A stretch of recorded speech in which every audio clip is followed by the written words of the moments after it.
You're listening to On Shifting Ground from World Affairs and KQED. I'm Ray Suarez.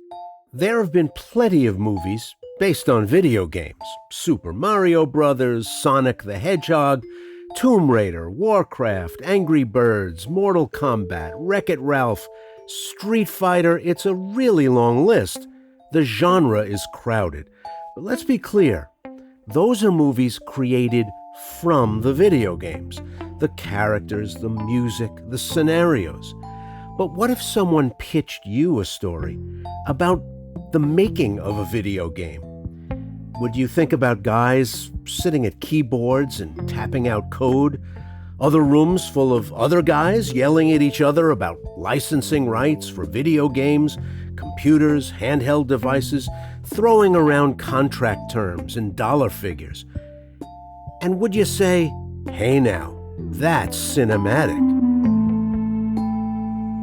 My guest, Noah Pink, the writer of Tetris, now streaming on Apple TV, knew it was cinematic.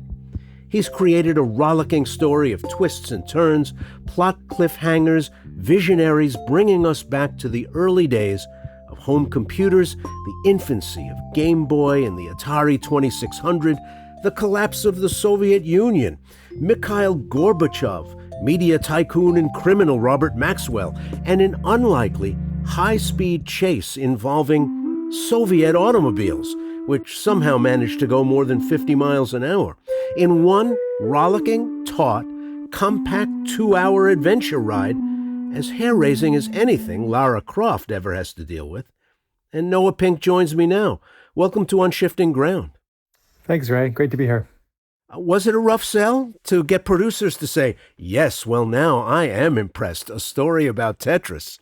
Well, it was a long sell, I'll put it that way. I wrote the first draft of this script way back in 2015, and it took until the end of 2020 and many, many ups and downs to get to the point where we actually started rolling cameras. How did you first find out? There are so many hundreds of millions of Tetris players. I'm sure most of them have no idea where the game is from, how it was made. All they know is at one point they downloaded it and now they're maybe obsessed. Yeah, for me, it began the year after the Game Boy came out. I was a young boy at that time, and growing up in Nova Scotia, if you ever want to go anywhere on a family road trip, it's at least a 12-hour drive to the next big city. And so I was one of 4 children. So road trips were a little testing on their patience. So when the Game Boy came out, it was a little bit of a godsend for them. And the first game it came with was Tetris. And so we all became obsessed with this video game, Tetris. And you're absolutely right. When I was a kid, I had first of all, no curiosity because I was a child, but no idea where this game came from and the ups and the twists and turns it took to come to my Game Boy. I found out about that in 2015, actually. And the moment I found out about it, I just started doing a deep dive as much as I could with the information that was available to figure out what the real story was. I didn't have access to the people it was based on at the beginning, and so I had to go on the information I could find to write the first draft of the script. I had to just go for it and write a draft of the script, what we call on spec, hoping that it would get into the right hands. And when I did that, it took a while and it took me getting another TV show made. But after that, I was able to get it into the hands of the actual creator of Tetris and Hank Rogers, the 2 main characters, to get their seal of approval. And that took 2 years, but when I finally got into their hands, that's when we really got into the meat and potatoes of the story, and they added so much color and specificity to their experience because obviously they lived through it, and that was what took the draft that I wrote from an interesting script to a more deeply personal story. Well, if you were writing a movie about the Napoleonic Wars, you don't need access to Napoleon or the Duke of Wellington. But when you're writing a near contemporary story about living people, how vital is their buy-in? If they had said, we don't want to play, could you have gone forward? It would have been very, very difficult to go forward without their buy-in. Without them, it would have felt a little more like a regular biopic. Getting them on board, it was the difference between writing what I thought happened and then adding a little, maybe a little pizzazz to their actual stories. But the specificity, as I said before, of what they brought to the story, like you spoke of cars in your introduction. When I first met with Alexei, one of the first notes he gave me in the original draft of the script, I had Alexei said he didn't own a car. And so they were driving around together in Moscow in a taxi. And Alexei's first note to me was, "But Noah, I owned a car. It was my mother's car." And he had no idea that that would actually play a pivotal part in the movie. And I won't spoiler alert it, but that was a really small thing that dominoed into something much larger. At the center of the story, as you mentioned, are a man named Alexei Pajitnov, who's a computer programmer, and Hank Rogers, who is a programmer, but also someone who's trying to publish and distribute and sell and popularize the new world of video games. Still a very early in formation kind of world. What should the listeners know about those two men that makes this story so hopping? I think at its core, what people should know about these two men and what makes this story so interesting is that they grew up in a time when they were both taught to see each other as different and as the enemy.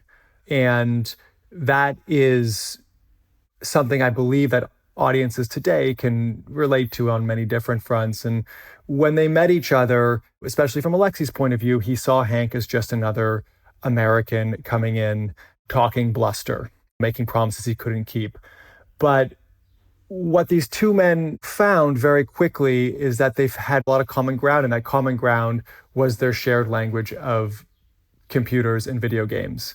And they shared a love of these things. And for Hank, on his end of things, I think what makes this story so special to me and hopefully to other people was he rediscovered, he was so obsessed with finding the modern day version of whatever we call success. And he forgot that what he was doing had a higher power than just money. What games do, I think, for both kids and adults alike, is they inspire us to continue to play. And what I wanted this movie to really do was remind audiences of the importance of play as we grow older, because we forget that life takes over.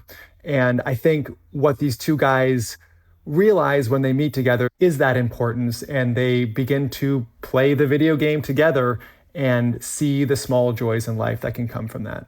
Hank Rogers, Dutch-born, New York-raised, partially Indonesian extraction, sort of an interesting backstory. You do, let me say, a skillful thing, which is he's a hustler and a nudge and a pusher, but he's not off-putting somehow. And that's not easy to do. Is the real Hank Rogers that? You know, he really is. I would love to take all the credit for that. But so much of it goes to Taron Egerton, who plays Hank Rogers in the movie. You know, what makes an actor a special actor is someone who can bring electricity and charm and magnetism to a difficult role. And you're absolutely right. Hank, at the beginning of this movie, is a hustler, and that could very well has easily been a turnoff. But under the right hands and in the right actor's hands, it really turned into something I believe that audiences can connect to. He's a guy who is betting it all on red, and maybe he shouldn't have, and maybe he shouldn't have been so risky, but that is who he is. And when it all seemed like it was lost, he then took his house and bet more on red. And that was just the type of guy he is. And we all know what Tetris is today because of what he did. And I don't think audiences know this story. And so that's what makes it so crazy and special. Now, if we were to roll cameras in the boardrooms where a lot of negotiations about rights and regions of the world with sole distributorship and all that kind of stuff, I mean, that would be a rival for watching paint dry as cinematic magic. You somehow cracked the code. It wasn't impossible to follow. it was important that you brought the audience along with you, because or else there's no tension and there's no drama. Were there things you had to either elide or sort of think about twice and then think about again to think, okay, how am I going to take the audience by the hand so they understand what's happening? I mean, you got to the heart of the pitch for this movie. And when I try to pitch this movie, and when I did pitch this movie, people would be like, wait a second, are you trying to pitch me an IP battle story? And I would have to pause and say, well, yes, but it is so much more than that. And it's weird. I mean, maybe this is just my quirk, but I, as a writer and obviously a fan of movies, I love those boardroom scenes. Like it was those boardroom scenes that really attracted me and like made me feel like I really wanted to write this movie, because they're the hardest things to write and they're the hardest things to get correct. And my hats off have to go to our editors in this too, because it was a long, spirited debate on how much were audiences getting, because we do use these 8-bit interludes throughout the movie to help both give a where in the world is Carmen Sandiego / Indiana Jones-esque feel to this movie, but it also helps to visualize when we're talking about the intricacies of selling the rights to a video game, whether it be on game console or portable or PC. That's confusing for the layperson. It was confusing for me when I read it. So it was very iterative and a challenge to get it to a point, a balance where it felt like we weren't leading the audience along too much, but we were being informative enough, yet at the same time maintaining the stakes. And the crazy thing about this story is that I don't think I'm giving away too much here when I say, when the three guys, this battle for the rights to Tetris, as you said, is between the Maxwells and Hank Rogers and a third party. In the movie, they all show up to Moscow at the same time. And you might say as a viewer, oh, he made that up because it would just raise the stakes. That is not made up. That actually happened.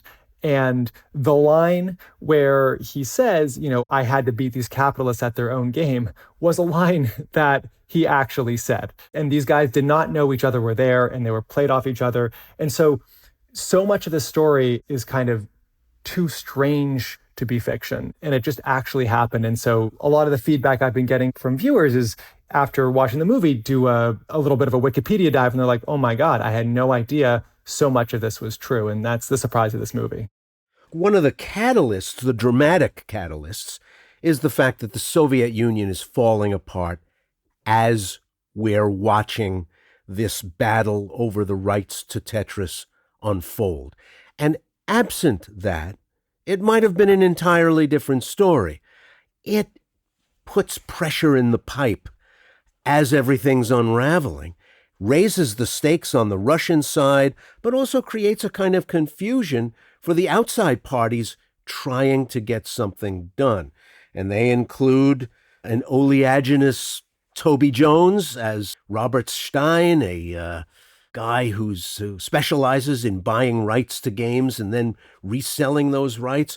Robert Maxwell, sometimes bold-face name and media tycoon, sometimes mysterious murder victim or suicide victim or accident victim, and the father of Ghislaine Maxwell, coincidentally. That's our 21st century reference. Mikhail Gorbachev, and he's not a cameo, he's a character in the movie. I mean, it is, to some degree, stranger than fiction. It really is. I mean, it's funny, we had to get the Kevin Maxwell, the son of Robert Maxwell, we asked him to sign off on the movie script before we went off and shot the movie. And he did. And his only note to us was that we went too easy on his father. Wow. Which was surprising. But look, I think the crazy thing about this story is that all of these people were actually involved. Robert Maxwell was friends with Mikhail Gorbachev and tried to use that friendship as leverage to get the rights to Tetris. It did not work, but he definitely tried, and they were publishing Gorbachev's autobiography, which is all true. So it's just like this crazy geopolitical web. And originally, The title of this movie was actually called Falling Blocks, and I spelt it Blocs, Falling Blocks, as a nice double entendre, which I thought was very clever, but the marketing people disagreed with me. But I think you're absolutely right. This is not just a story about a video game, it's a story about a country on the precipice of a massive socio-political change. We all have the benefit of hindsight to know what happened in Russia, but at the time, nobody did. And it was really a stressful and strenuous time, and people were trying to grab what they could. I have to admire the craft involved in just giving us a quick seat of the pants tutorial on this stuff without making it too obvious that's what you were doing. Because this was the Wild West of this world. The industries were in their infancy. The intellectual property landscape was changing drastically, even at the same time as the machines were changing. And everybody was sort of making it up as they went along. What was the big deal about getting Tetris out of Russia? Well, I think if you ask most people, they would say not much of a big deal. But if you'd ask Hank Rogers and the Maxwells and Robert Stein, they saw something in this game that they knew was the magic pixie dust of games back then. And that was something that would attract all audiences. Remember, back in the early 80s, video games were mostly for kids. And the most popular video game of the time was probably Nintendo's Super Mario Brothers. And if you asked most adults if they wanted to play Super Mario Brothers, they'd say, thanks, but no thanks. Now, if you asked most adults if they wanted to play Tetris, they would have said, how long do I've got? Because I want to play all day. And that was the key to Tetris. And Hank Rogers saw that. He saw a game that was simple enough for kids to pick up, but addictive enough that adults would want to play and keep playing. And they do keep playing on their smartphones today. And so it was really a few people with some vision saw the potential for a very simple puzzle game that would soon take over the world. And again, I had the benefit of hindsight to know where the story goes, but it is to put yourself in the shoes of these guys who took these massive risks for an untested video game is crazy. It's absolutely crazy, but it makes a great story. So I'm happy they did it. It's like trying to run a train where there's not any tracks built yet.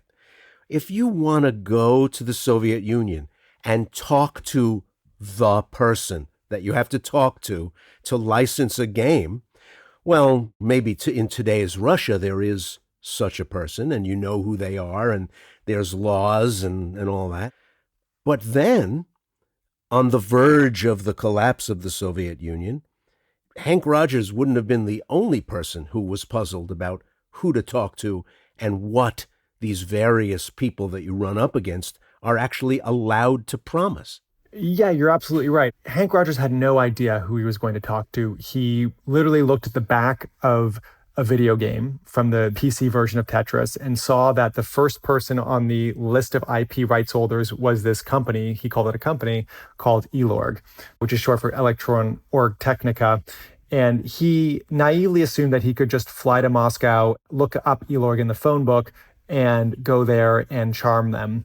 He quickly found out that nobody would give him the address. And he told me this in person. And he actually spent 3 days running around Moscow looking for Elorg, and nobody would talk to him. And it took having to hire a translator to get him there. And so that's what he did. And then the question is like, what is Elorg? It was a government institution. And the reality is they didn't really have much experience with IP rights because they were mostly selling oil and that's all they were doing. And so it was brand new ground for them too. So everyone was, as you said, on this train going down with no tracks and just trying to figure out the best deal possible for themselves. Hank Rogers, it should be noted, is based in Tokyo. It's almost like after Pearl Harbor and America finally gets into the war. We see the Americans get involved from Seattle, is it? When Nintendo of America becomes one of the aspirants. And we also learn about the birth of this exciting new toy. Yeah, and that is called the Game Boy. And so it was kind of the perfect storm. Tetris was doing well on PC. It was coming out on Nintendo, and Nintendo had this brand new toy that they were going to release in 1990, and that was the Game Boy. And their plan was to release it with Super Mario Brothers because that was their biggest property until Hank Rogers walked in the room and convinced them that they should be packaging with Tetris. The problem was obviously that he didn't have the rights to Tetris and they didn't have the rights to Tetris, and he didn't know where to get the rights to Tetris, but that wasn't going to stop him from trying. And that's basically what sets our movie off. You know, it is a globe-trotting story with a lot of characters, but in a weird way, this is my version of an action movie. I love when people find something and glom onto this idea and have this dream. And no matter what people do or what people say or how people try to stop them, they will stop at absolutely nothing to fulfill their dreams and get their job done. If you can tell a story like that and also make it entertaining and fun, and maybe the viewer can walk away of having learned something about like the nascency of this now multi-billion-dollar industry, then even better. Those are the kind of stories that I'm really attracted to. Hank Rogers, as I mentioned earlier, part Indonesian of Dutch birth, a graduate, strangely enough, of Stuyvesant High School, the highly competitive entry high school in Lower Manhattan.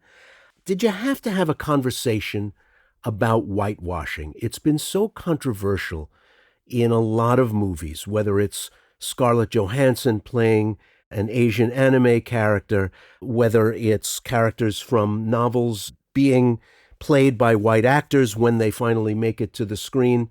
Welshman Taron Egerton is, well, he is who he is. He doesn't look like anything like the Asian-appearing Hank Rogers. Is that something that's just not that important, or something that came up in conversations? Because it is part of what people are talking about when they react to movies now. Oh, yeah. I think it's always an important conversation to have. And it was a conversation that we had directly with Hank. We're talking to him about who he would feel comfortable casting as himself and who his ideal candidates for actors to play him. And so this was not done without his input. Obviously, he is an executive producer on this film, and he liked to call himself the Eddie Van Halen of video games because he has Indonesian roots, Dutch background, a little Jewish in him. He's really an international character, and he and Taron got along swimmingly, and I think Taron did an incredible job at portraying him. But I'd push back against saying it is whitewashing. I don't think we're taking someone who was from one specific region and casting a white actor, but I think we were sensitive to that, and we were sensitive to Hank's input on that too, and that's how we landed on Taron. The world after the movie. What happens to Alexei Pajitnov and Hank Rogers, for that matter? The rights to Tetris are secured. The good guys win. The bad guys get arrested. Credits. What's happened in the 30 years since? So much happened. It took 2 years for Alexei to immigrate into the United States. He and Hank started a company together, the Tetris Company. And what we don't say in the post-credit is a character who I'm very fond of. His name is Evgeny Belikov. He works for Elorg. He's like the head of Elorg. When the Soviet Union falls, Elorg becomes a privatized company, and he becomes its CEO. And they still own much of the rights of Tetris. And so in the early 2000s, Hank and Alexei had to get together and raise money so that they could literally buy out Elorg. And they did. For many millions of dollars, they bought the entire company of Elorg so that they could retain and regain all rights to Tetris. And that's what they did. And Evgeny Belikov retired in Costa Rica as a millionaire, which is great for him. And Hank and Alexei are still best friends today. Alexei has gone on to make some more video games. Hank has moved on from Tetris to start an energy company called Blue Planet, I believe, to try and create a sustainable future. And he and Alexei still see each other all the time. They're going to video game conferences together still. And the best kind of like little like cherry on top of the cake is that in 2015, Hank and Alexi appointed Hank's daughter Maya as the CEO of the Tetris company. And so Maya herself, who's my age, was very intimately involved in the making of this movie as well, and her input was essential. So it's kind of a fun family affair that continues to this day. Screenwriter Noah Pink, he is the writer of Tetris, the movie. Thanks a lot for joining us on Shifting Ground. Thanks, Ray. I really appreciate it. That was really nice.